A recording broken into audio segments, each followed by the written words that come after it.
இன்றைக்கி நம்ம அடை செய்யலாங்க. வீட்டில் இருக்கிற பொருட்களை வச்சு கடலைப்பருப்பு, பாசிப்பருப்பு, உளுத்தம்பருப்பு, கொஞ்சம் அரிசி, 4 வரமிளகா, அப்புறம் பொடி பொடியாக நறுக்கி வச்ச தேங்காய், வெங்காயம், கொஞ்சம் கடலைப்பருப்பு, உளுத்தம்பருப்பு, மஞ்சத்தூள். கடாயில் உளுத்தம்பருப்பு, கடலைப்பருப்பை போட்டு வறுத்துக்கிடலாம். கொஞ்சம் சிம்மில் வச்சுடுங்க. அதுக்கப்புறம் நம்ம நறுக்கி வச்ச வெங்காயத்தை இதும் கூட சேர்த்து வதக்கிக்கலாம். அப்புறமா நம்ம நறுக்கி வச்சுருக்கிற பொடி பொடியாக நறுக்கி வச்சுருக்கிற தேங்காவை இதும் கூட சேர்த்துக்கிட்டு கொஞ்சம் மஞ்சள் பொடி வச்சோம் இல்லைங்களா, அதை சேர்த்து வதக்கிக்கலாம்.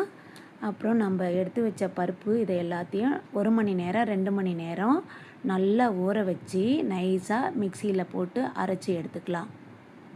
அது கூட இப்போ நம்ம வதக்கின பொருட்களை சேர்த்து கொஞ்சம் உப்பு சேர்த்து கலக்கிட்டு நம்ம அடை சுட்டு எடுத்துக்கிடலாம். சூப்பரான சுவையான அடை ரெடி. இது கூட தேங்காய் சட்னி வச்சு சாப்பிடுங்க, டேஸ்ட்டாக இருக்கும்.